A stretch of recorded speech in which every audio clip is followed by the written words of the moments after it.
Pero ¿qué es lo que pasó en el Senado? Hay una derrota política del gobierno, sin duda, enorme, inédita, por segunda vez. Iván Flores, senador demócrata cristiano, estuvo entre los senadores que votó a favor de la propuesta del gobierno, pero esta perdió por 26 a 10 y 9 abstenciones.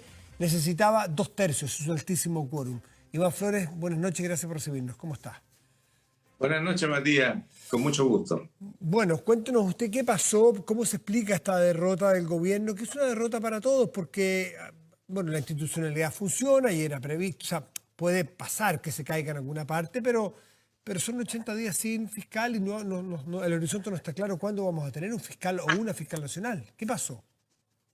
Bueno, la mayor parte de esos 80 días son parte del procedimiento en donde la Corte Suprema tenía que llamar a postular, nombrar una quina y entregársela al presidente de la República. Sí. 10 días debía tardar el presidente y 10 días el Senado. Eso se hizo. Y se rechazó al fiscal Morales por faltándole 5 votos.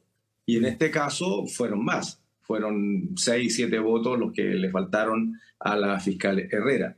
Ahora, bueno, mira, la derecha ya había advertido de que no iba a votar en favor de Marta Herrera y por lo tanto Perdón, pero había hubo parte de la derecha, advertido, ¿no? perdón, senador Flores, pero hubo parte de la derecha que sí votó por Marta Herrera, no alcanzaron, faltaron 7, se necesitaban 33 votos. Sí, pero bueno, la bancada de la UDI votó completa y parte de Renovación Nacional se abstuvo, cuestión que en definitiva... Lo que pasa es que aquí no se gana por mayoría, Matías, se gana por quórum.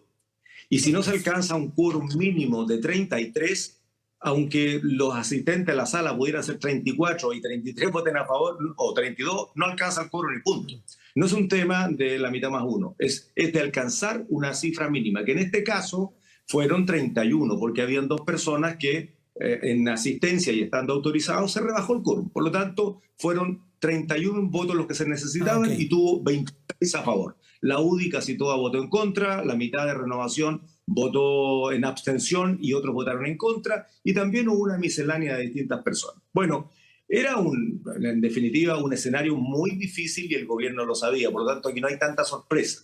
Y podrán haber varias razones que el gobierno pudo haber evaluado en su tiempo y en su momento, pero que no se consideró y por lo tanto se nombra a Marta Herrera, a quien ya había el gobierno, no digo descartado, pero a lo menos no considerado en la primera oportunidad, sabiendo de que Morales también tenía algunas dificultades y que estaban en la prensa. Y en este caso los ruidos estaban más bien ligados a la negativa o más bien al reclamo de la asociación de funcionarios más importante del Ministerio Público. Recordemos que el Ministerio tiene un poco más de 4.000 funcionarios y en este caso esta asociación representaba cerca de 3.000. Pese a que hubo unos cuantos de... Sí, la carta de la Asociación de Funcionarios en contra de la postulación de Marta Herrera fue muy brava a finales de la semana pasada y hacía muy difícil pensar que pasara entonces la valla del Senado. Fue dura y esto asociado al paro que habían anunciado los fiscales por el problema del reajuste, generaba todo un escenario bastante complejo. Pero en la suma, Matías, la verdad es que no se entiende de pronto que el gobierno haya primero nombrado al fiscal Morales, que tenía algunos inconvenientes, a lo menos en la discusión pública, y en el caso de Marta Herrera tenía este otro ruido interno, pudiendo haber nombrado, por ejemplo, y aquí cito nada más, a un fiscal que no ha tenido ningún inconveniente ni en la prensa ni en lo interno. Me refiero al fiscal Meléndez, que tiene el piso firme, que tiene el techo sin vidrio y además la pintura de la carrocería intacta. Entonces, sí, pero, por ahí podría haber... Senador Flores, pero no es acaso, aquí es para discutir, un poquito ser de abogado del diablo, pero ¿no nos estaremos equivocando en creer que tenemos que nombrar a personas en un cargo de la trascendencia del fiscal nacional o la fiscal nacional por 8 años, solamente considerando aquel que es aceptado internamente, aquel que no tenga problemas y aquel que, en fin, no genere rechazos, en vez de fijarnos quién es el mejor para dirigir el Ministerio Público? O sea, el señor Meléndez no lo conozco, o sea, por favor, despersonalizo totalmente porque no lo conozco. No conozco su trayectoria, no podría hablar ni bien ni mal de él. ¿Estamos seguros que el señor Meléndez haría bien la pega? ¿No es ese el voto que debe tener un senador? Bueno, yo creo que cada uno de nosotros votó en conciencia, Martín, y se ha venido diciendo desde el principio. Lo que pasa es que aquí hay un procedimiento primero que es poco abierto, poco transparente y tiene varios grados de opacidad. Y me refiero a que el gobierno siempre queda encajado a una quina que le entrega la Corte Suprema. Y el Poder Judicial, y permítanme decirlo con toda claridad, Matías, es el único poder del Estado que no está sometido ni al escrutinio público directo, ni tampoco a este acuerdo político que ocurrió hace cerca de 15 o 16 años atrás, que todas las fuerzas políticas acordaron que primero, segundo y tercer nivel jerárquico nacional para nombrar a las autoridades, tenía que hacerlo una institución autónoma de la administración del Estado, del gobierno, el servicio civil, y sean nombrados por alta dirección pública. Eso se hace con directores nacionales, directores regionales, y fueron progresivamente aumentando también por acuerdo político. En el caso del Parlamento, el escrutinio es directo. La gente elige a sus parlamentarios. Pero en el caso del Poder Judicial, la verdad es que hay una tradición que es distinta. Y en ese contexto en donde la falta de transparencia o procesos distintos van generando en la ciudadanía finalmente una duda cuando la falta de transparencia la instala. Y cuando se instala la duda, lo que ocurre es una pérdida de legitimidad y de confianza del proceso. Nosotros no estamos exentos a eso. Por lo tanto, en este caso, cuando en el primer proceso la Corte Suprema hace postular y postulan 17, dejándole 10 minutos para cada exposición, la verdad es que yo creo que el proceso estaba estrecho. Le entrega una quina al gobierno y el gobierno no tiene más elástico que elegir dentro de esa quina.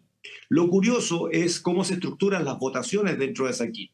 Cuando esto fracasa, finalmente la Corte Suprema decide no cambiar la quina, sino que sencillamente reemplazar. ¿Qué es lo que va a volver a ocurrir ahora? Entiendo que el procedimiento es ya no reemplazar a dos, como fue en el proceso anterior, dada la renuncia de uno y el rechazo del otro, sino que ahora solamente va a reemplazar a Marta Herrera y por lo tanto siguen quedando los 4 que ya fueron presentados al gobierno más uno o una nuevo.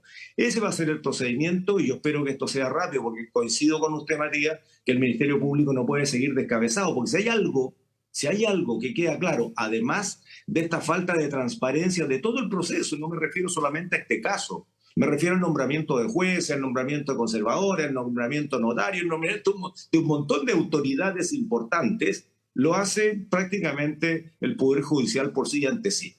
Esto lo digo claramente, con respeto, pero claramente. Y la prioridad nacional, Matías, hoy día, no permite ni acepta que no sea prioridad del Estado el dedicarse a ver cómo se combate una delincuencia que ya no es la que conocíamos. La propia Marta Herrera decía hoy día con bastante claridad, decía que el ejercicio de la violencia es cada vez más crudo, que el financiamiento de esta violencia se hace con la propia comisión de delito y estoy hablando del narcotráfico o estoy hablando particularmente de lo que ocurre con el sistema de narcotráfico que es mucho más complejo que la simple venta de estupefacientes o de químicos prohibidos. O sea, tenemos hoy día en Chile una situación extremadamente delicada que nos puede llevar a cualquier escenario para lo cual no estamos preparados. Por tanto, prioridad.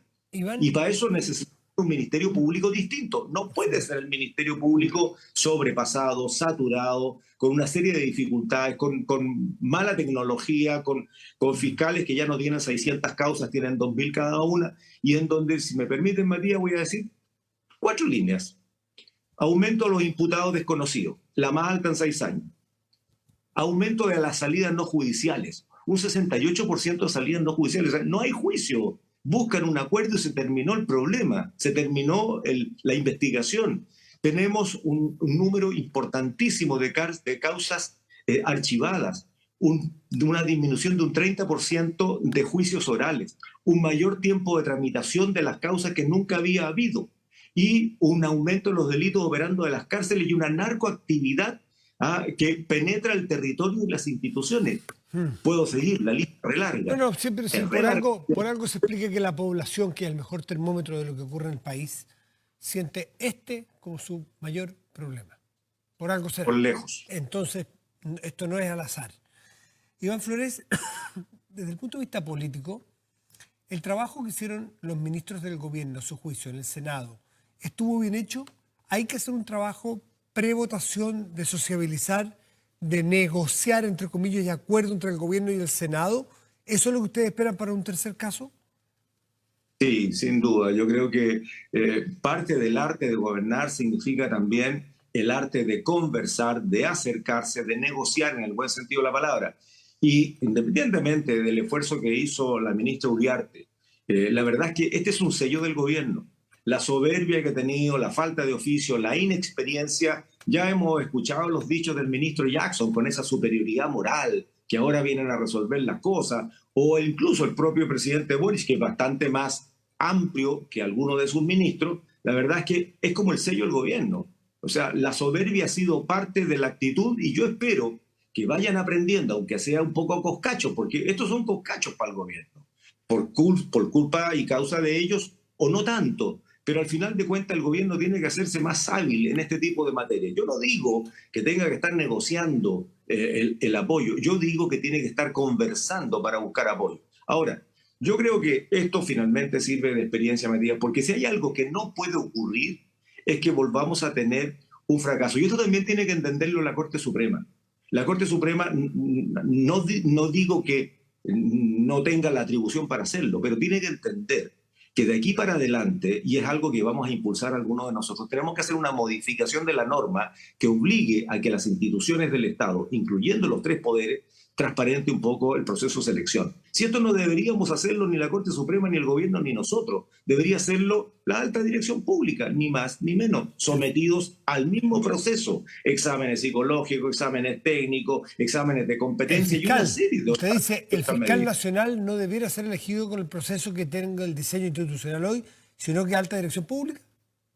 Sí, claro, de ahí para adelante. Y el Poder Judicial debería entender que el mundo va para allá. El mundo necesita transparencia, necesita eficiencia, necesita eficacia en sus instituciones. Eso tiene que cambiar los legisladores en buena parte, ¿no?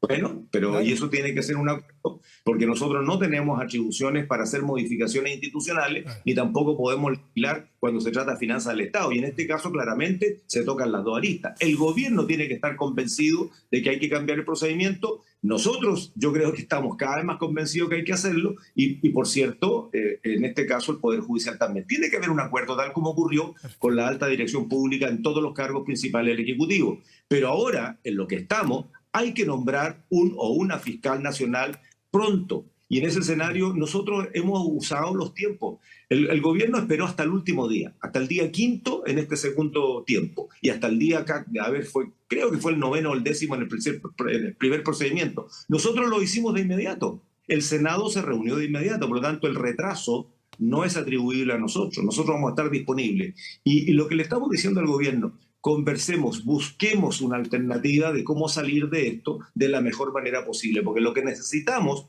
no es un mandón, no es un jefe, lo que necesitamos es un líder. Y ese líder tiene que estar limpio por dentro de la institución y limpio por fuera de la institución. O sea, aquí hay que hacer transformaciones. El Ministerio Público tiene que ser mejorado, transformado, y esto con más recursos. Yo la primera vez voté contra el fiscal Morales y ahora voté a favor de Marta Herrera, aunque dije ayer que no lo tenía claro, que iba a escuchar responsablemente su posición, y me convenció en su posición, pero no estuvieron los demás votos, así de simple. Así de simple, pero así de complicado, porque quedamos nuevamente en fojas cero. Iván Flores, muchísimas gracias. Muy buenas noches, como siempre. Gracias a ustedes, Matías. Muy buenas noches. Hacemos una pausa, volvemos, espérenos.